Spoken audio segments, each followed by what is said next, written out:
What is up, guys? Euclid back here with you again, and welcome back to my channel. Today we're going to be taking a look at the unboxing of the newest Halo Legendary Loot Crate, none other than Support. Alrighty guys, let's go ahead and get this thing opened up and hope that it's a little bit less of a disappointment compared to the last crate. So let's go ahead and open this crate up. So like usual fashion, we'll go ahead and open up for you guys. I want to keep my camera kind of this location between both my primary and my secondary monitor. Because it's just easier to leave it there, and honestly, I don't see I have a problem. I'm not really nervous about showing my face. I know I have a proportionally big head. Let's go ahead and get into this. Not self-conscious anymore. Oh, there we have it. So we have a gridded out map of the main body, land, mass, body, and oceans of Reach herself. So this is being more interesting reversible crate as the last one. It was okay, but this one I think was a little bit more interesting. I love shit like this. So let's go ahead and open it up, and the first thing we're going to check out, per usual, is the Halo Icons figure. And it says right here in the back. Let's go ahead and explore that a little more. So here on the back it says, if your display shelf is in need of a bit more fighting spirit, endless courage, and a really big gun, call in Noble 5. A seasoned veteran and heavy weapons specialist, George 052 provides invaluable support to his comrades on Noble Team. Collect and connect the other Team Halo icon figures and make it count. So that's pretty cool to see that, especially with the quote. And I hope that we get to see something in regards to that final moment. Maybe an SDV or something. I doubt it. Go through the box to the sand there. Okay. See how quickly we can get this figure put together. Get this figure here, stuff out of the way. Pretty simple. They're always two piecers. So yeah, pretty cool. I like it, honestly. Not bad. Decent, a little bit amount of detail to it and everything. Just funny, goofy bobbleheads and stuff, but the detail on this is nice. And I really like his armor, all the renditions he's made and stuff. He's just the embodiment of a heavy support, shock trooper. So, moving on, we will go... Oh, there's some pretty cool stuff in here. Yeah, okay, give me 1 second. Go ahead, we'll go with the shirt first. So, we have... top of the collar, it says George 052, my usual size of medium. And then, of course, an outline sketch of George himself in his power armor. That's fucking awesome. I really like that. I like the recruit symbol, too. Pretty simple design, but this one I like the collar more, too. There have been some shirts that we've received in these crates that are just ugly. But, you can never have enough t-shirts. I probably make that statement false. I have way too many, and this just adds to it. It's hilarious. This is something I'm pretty excited about. Not bad. It is, in fact, Noble 5's dog tags. Let's pull these suckers out. If we can get them out. I was like, is it allowed? Please? Hello. This is going to be on display. I love this case, too. This little... Because that's going to be up against a wall somewhere. I'm just going to have it propped or something in one of his tags. And I'm going to keep that. I like that little case. But yeah.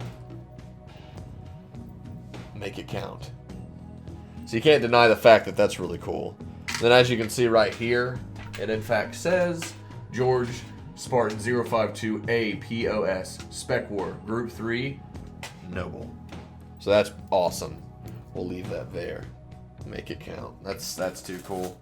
I also get a Metro vibe when I think of that as 23 when he gets, that's another story. Okay, so we have our traditional pin, as it were. Get it out of the wrapper at least. Not a gold pin this time. I've had a lot of luck with those, and I think it's finally ran out. We do, in fact, have the M80, the Scorpion there. So, Scorpion pin. I like that. They're all vehicles with this one anyway, so I think the last one was, what, a mongoose? This is interesting, taking the wrapper and stuff off of this. It is in fact a leather-bound, or what is looked to imitate leather-bound, George 052 journal. Now, I don't think there's anything in it. If this was like Halsey's diary from the limited edition collector's edition of Reach, I would lose my mind. I point that way because it's right there. You can't see it. But yeah, so for those of you that are looking to write scripts in fashion, I would only put like the best of notes in these. Because what would suck is to fill this up with useless jargon that no longer has a purpose. This would be a journal of my exploits of being an amateur YouTuber. But yeah, no, this is really cool. I like this. I want more things like this, personalized. The Journal of George 052. I love that. I love my Spirit of Fire one, but this one right here, I like that solid too, in case I need to squash a bug. So anyways, all jargon aside, let's go ahead and move on to the poster. I normally do these earlier, I think, but no big deal. Yeah, I like this one a little bit more, in fact. Pretty cool. I need to get these posters framed. Anything special, or is it more rec packs? Wish I would have gotten the golden pin, but you can't get them every time. Oh! Now we're talking some pretty cool perks. The Mythic Crate winner will get an Xbox One X, but the bonus for this crate is, in fact, a live avatar tee. Fireteam Raven ODST logo for your avatar on Xbox Live. That's cool. I like stuff like that. Don't give me a rec pack. Give me... Maybe they have changed it. Have I not been paying attention to my posters? I need to go back and see what else I've got. No problem against Halo 5. Just don't like recs. Now, last but not least, we have our confidential intel drop. So I'll kind of point out to where I'm reading. Right here, obviously it's confidential. It says M88C Scorpion main battle tank. Right here it says roll, assault. Manufacturer, Chalibs Defense Solutions. Top speed, 66 tons, 59.9 tons. Weight, 1 × 5, 112. Okay, there was a misprint or an issue that happened here, obviously, and that's what I'm seeing here. So, let me go ahead and fix this camera for you so you can make out how old I am instead of it being blurry and hiding it and pretending I'm youthful. So right here it says top speed, 66 tons. Top speed, the weight should have been down. There was a neglect to put in the top speed of the vehicle, so we don't know how fast this thing goes. Whatever, not a big deal, I'll live. It's kind of funny. So that we know that the armament is 1 × 5 M512 90mm turret. Weight is 1 × 524 7T, 7.62mm pintle. So that is the rotary gun on the front. Okay, that's fine. They messed up, so we'll go over that in a second when we're done with this. It says right here, turret. The Scorpion's turret is unmanned. It is a self-contained system that holds the tank's gun, ammo stores, auto-loader, and targeting sensors. The turret is full rotation, and the main gun has a max elevation of approximately 60 degrees and a depression of -30 degrees, which is pretty good for a main battle tank, in all honesty. The fact that it has good gun depression. So, the M88C does not typically have a coaxial machine gun installed in the turret, but we have seen it before in previous games. So I think that's why they mention it, not typically. Right here, time tested. The M88 entered service in 2218, the earliest variant. That's like 300 something years ago in the Halo timeline. That's insane. Though modern examples bear only a passing resemblance to the earliest models which rumbled across the sands of Mars and over the rubble of urban battle zones on Earth. That's exciting to think about human-on-human engagements with Halo, which I would like to see in a game, personally, but not popular enough demand, and we'd miss our Covenant versus human things. We need that back first. So, ceramic titanium armor. The Scorpion's armor is nearly invulnerable to Covenant's small arms fire, but it provides no special resistance to heavy plasma impacts and energy projectors. Track pods. Most versions of the Scorpion have 4 articulated track pods. Each pod contains an electric motor connected to a drive wheel and bogies that hold the road wheels. These are paired with terrain adaptive track segments. The pods are modular and can be easily removed and replaced in the field. Armored track skirts can be added for additional protection. Power pack. A hydrogen-burning turbine installed in the rear of the hull charges storage batteries in each track pod and power core systems. The engine core can be removed from the tank with minimal tools and lift equipment. Right here on the bottom right, it says Gunner's Pit. On the M88C, a motorized ring mount is fitted to the secondary gunner's station, located to the right of the commander's compartment. The ring's pintle can soft mount any standard UNSC infantry support weapon, but the M2417 machine gun is standard.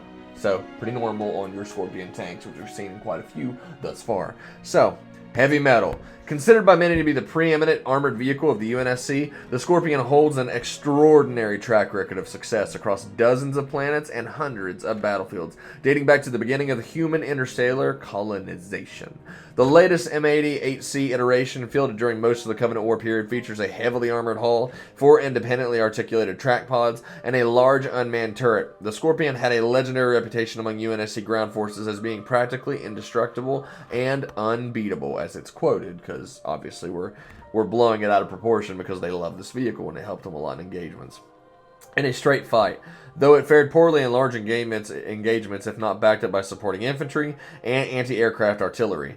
Spartans made extensive use of the Scorpion in their operations, and a single super soldier tank commander could rack up seemingly impossible kill counts against both ground and air targets. So obviously, working in tandem with the better soldiers, tank commanders, and crews, these things were phenomenal. So, really cool to see that. The only problem I have with it is watch your misprints on these in the future, guys. If you want to slowly bring back intel, I'd like to see enveloped intel that I can wrap, like it's out of a dossier I'm not supposed to see.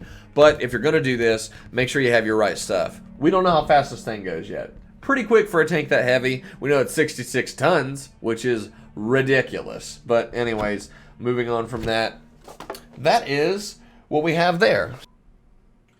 Well, there you guys have it. This is the ending year, the last Halo Legendary Loot Crate of 2018. The next up, we will be featuring Cat of the team. I kind of mumbled there and messed up. I feel like this crate was honestly a little bit more worth it than the last one for a few reasons. We got some cool trinkets and stuff with the last one. The box art with this one was better. The figure was better. I love the dog tags and the case that comes with the dog tags. I mean, that's awesome. The journal, the shirt was I looked a little bit better, but really it was the journal and the dog tags and the box art that sold it for me. So guys, what did you think? In my opinion, unlike last time, this crate was in fact worth it for any Halo fan or someone who's big into the Halo canon. So until next time, guys, this has been the unboxing of the last Halo Legendary Loot Crate of 2018. I am Euclid, and I will see all of you guys in the next video.